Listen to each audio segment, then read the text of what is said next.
Bismillahirrahmanirrahim. Assalamualaikum warahmatullahi wabarakatuh. Hamdan wa syukurlah, puji syukur kita panjatkan ke Allah Subhanahu wa taala, di mana pada kesempatan ini alhamdulillah saya akan menyampaikan skenario pembelajaran agenda 1 pada pelatihan kepemimpinan pengawas. Namun sebelum itu saya akan memperkenalkan diri. Nama saya Ilham. Saat ini selaku Wijayasuara Ahli Madya pada Balai Diklat Kegawang Makassar.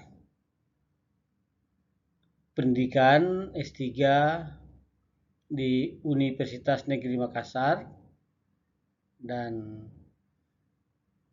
itu riwayat singkat saya yang bisa sampaikan.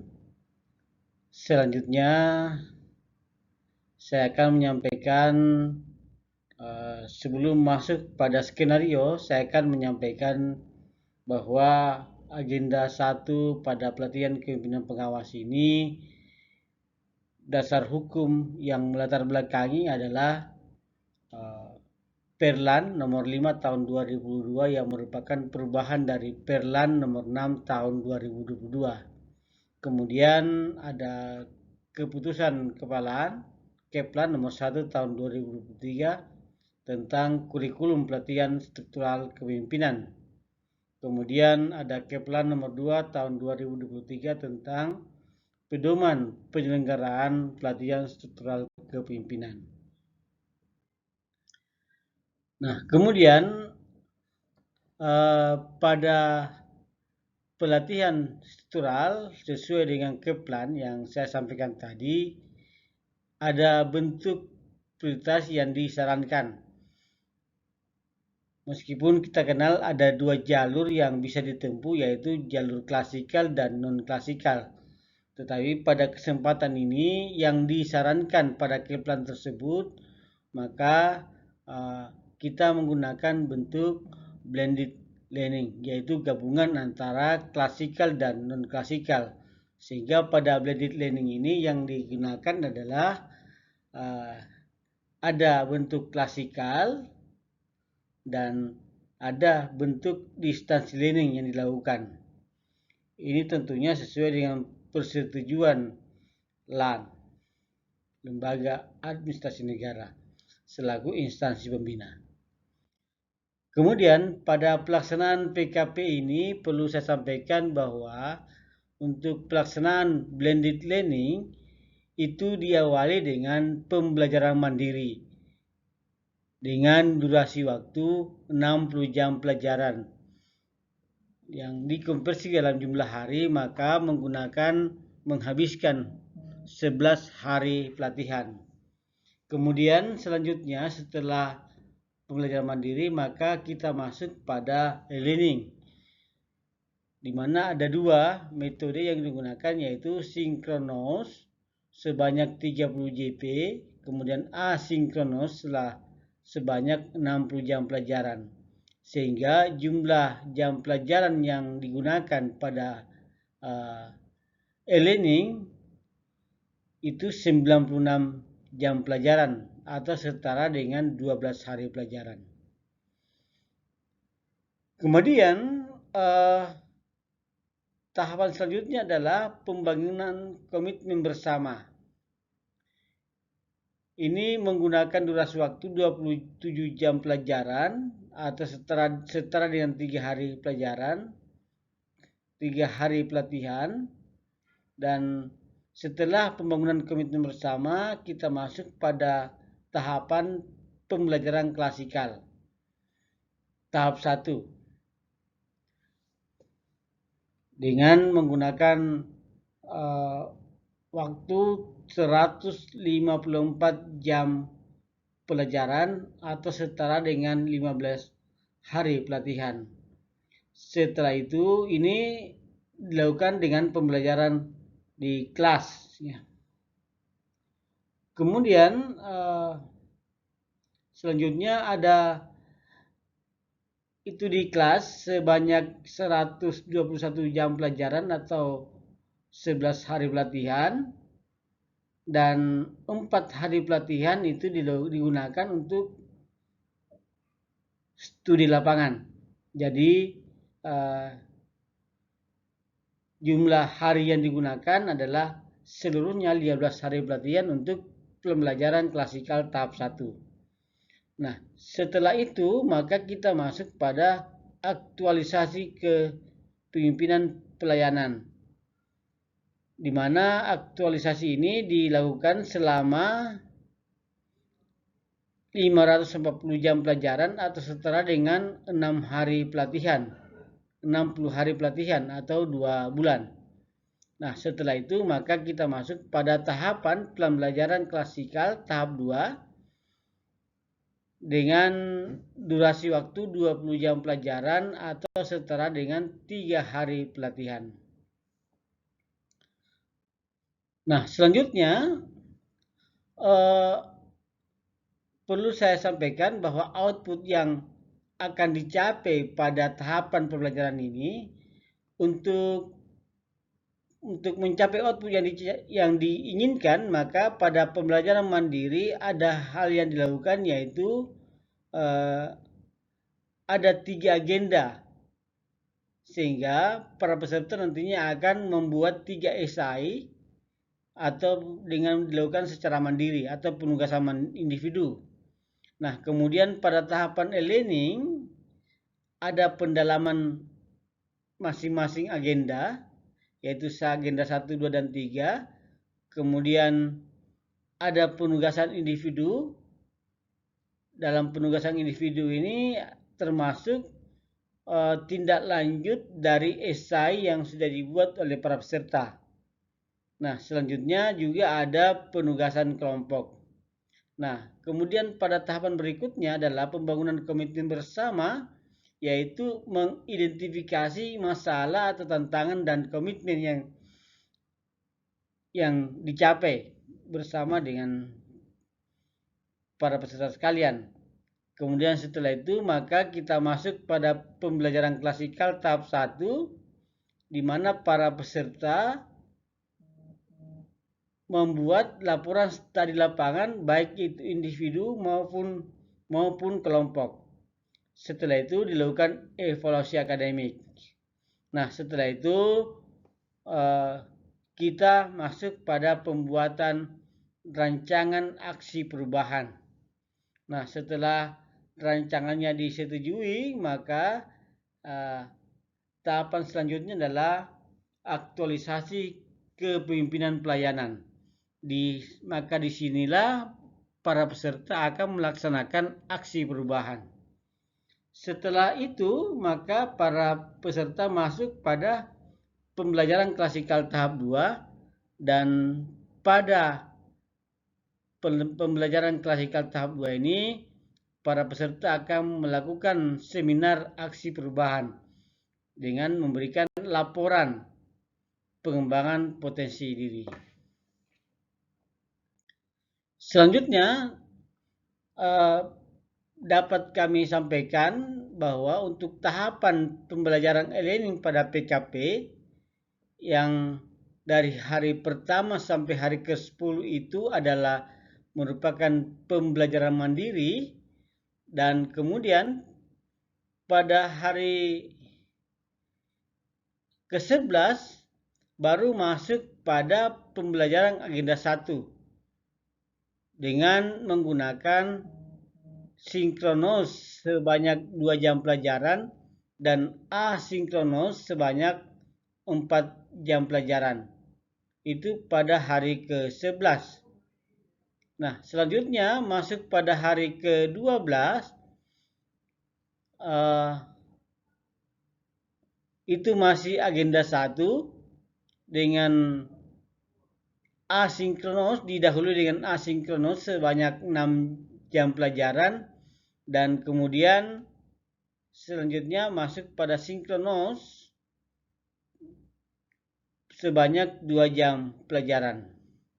Itu khusus untuk agenda 1. Jadi ada 2 hari yang kita gunakan untuk pembelajaran agenda 1 yaitu hari ke-11 dan hari ke-12.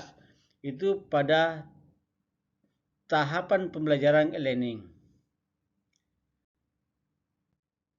Nah, kemudian pada tahapan pembelajaran klasikal pertama pada PKP ini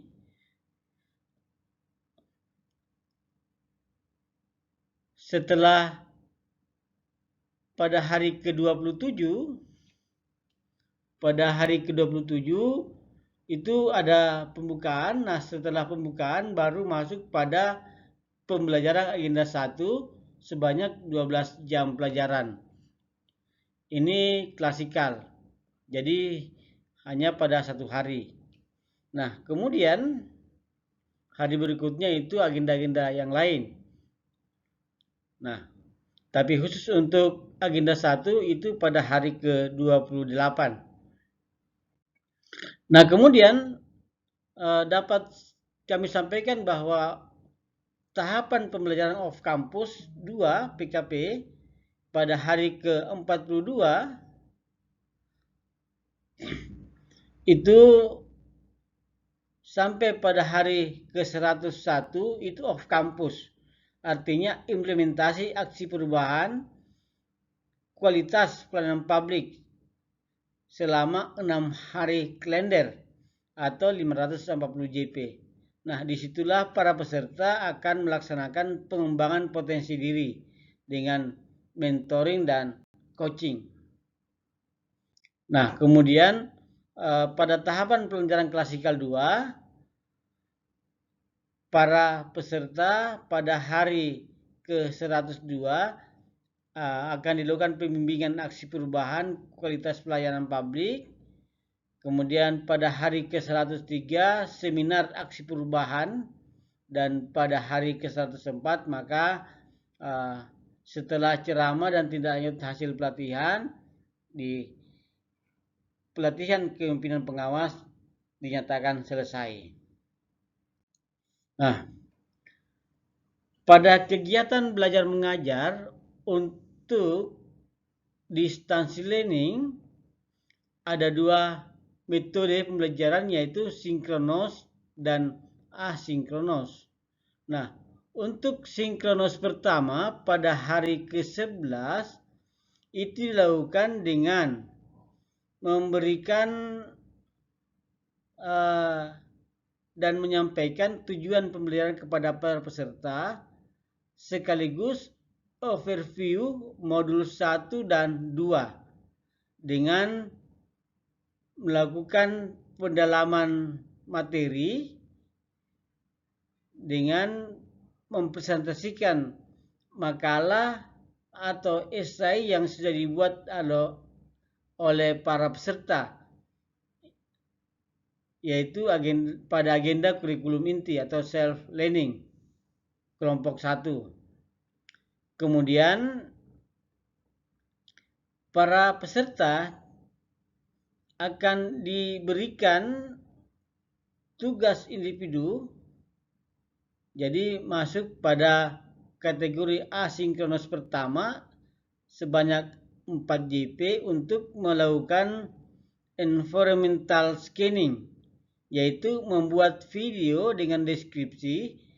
Para peserta membuat profil organisasi, kemudian gambaran tugas para peserta di unit kerjanya masing-masing, kemudian membuat mengidentifikasi jenis pelayanan yang diberikan oleh para peserta di unitnya dengan membuat standar layanan yang harus dicapai.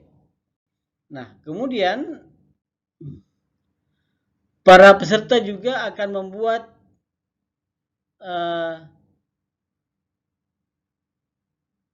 tugas untuk membuat resume keterkaitan antara tugas yang mereka buat dengan agenda 1 dengan memberikan gambaran fenomena yang menjadi hambatan dalam pelaksanaan peran dan kedudukannya di unit kerjanya masing-masing. itu dengan durasi 7-10 menit. Jadi membuat video.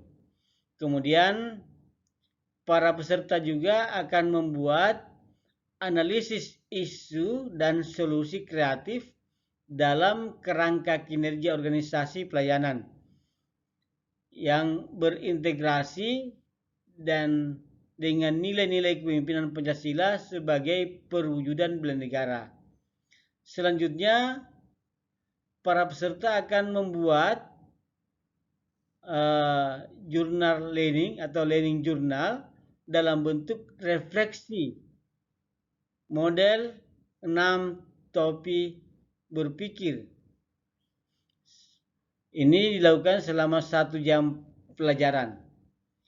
Kemudian selanjutnya untuk asinkronus 2 selama 6 jam pelajaran, para peserta diberikan tugas individu untuk membuat implementasi nilai-nilai kepemimpinan Pancasila dan bela negara di unit kerjanya masing-masing. Kemudian para peserta juga membuat learning journal hari kedua model DEAL. Nah, di samping tugas individu tadi, para peserta juga akan dibagi dalam kelompok dengan membuat tugas, yaitu membuat video transformasi best practice smart governance pelayanan kepemimpinan Pancasila dan bela negara. Kemudian secara berkelompok para peserta akan membuat standar pemimpin berintegritas dan berorientasi pelayanan yang ideal di lingkup organisasinya masing-masing. Nah, kemudian tahap berikutnya pada hari ke-12 dalam pembelajaran kami melakukan kegiatan pembelajaran secara sinkronos dengan memberikan paparan kepada peserta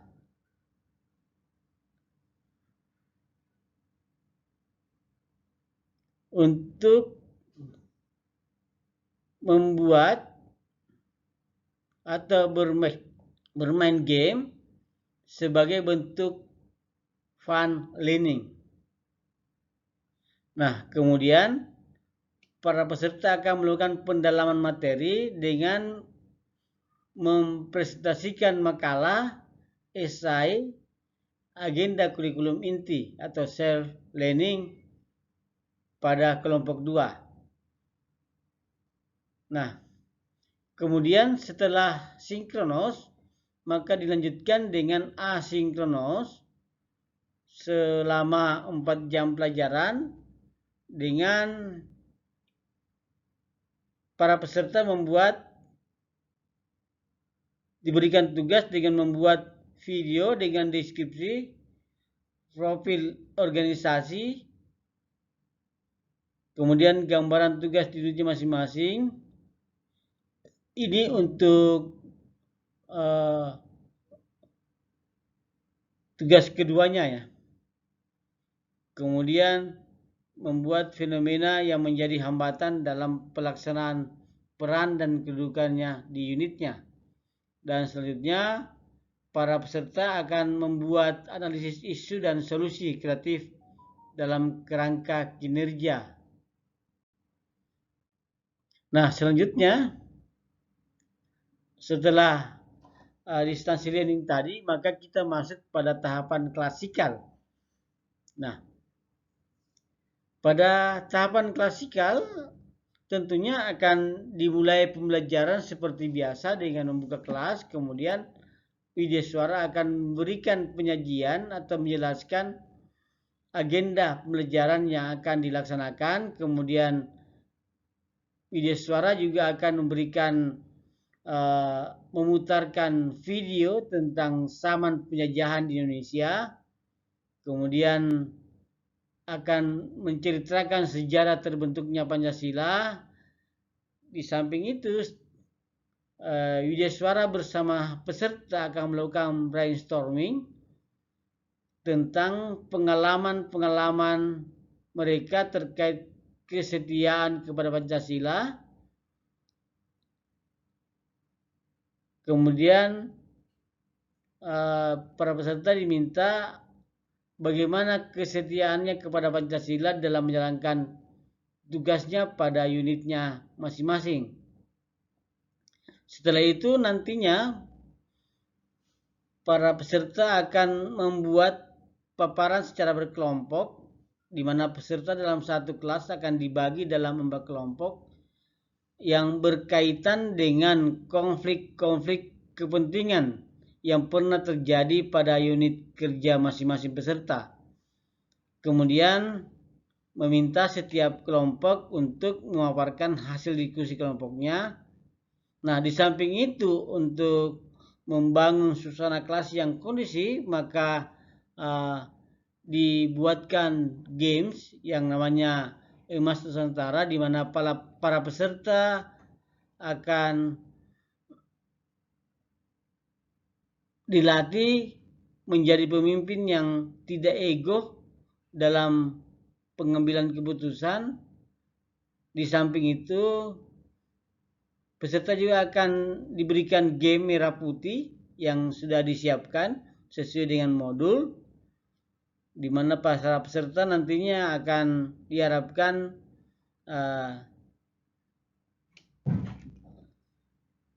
para peserta dapat bekerja sama dengan peserta yang lain dalam pengambilan keputusan untuk mencapai tujuan bersama dari games. Kemudian setelah itu maka para peserta diminta membuat tulisan singkat tentang peranan ASN pada pelaksanaan pesta demokrasi pada pemilu 2024 yang dikaitkan dengan integritas pelayanan publik berbasis kerangka berpikir nilai-nilai dasar negara sebagai wujud kepemimpinan Pancasila. Nah, itulah yang menjadi skenario pembelajaran pada agenda 1 yang insya Allah saya laksanakan pada pelatihan kepemimpinan pengawas. Saya kira demikian. Terima kasih. Assalamualaikum warahmatullahi wabarakatuh.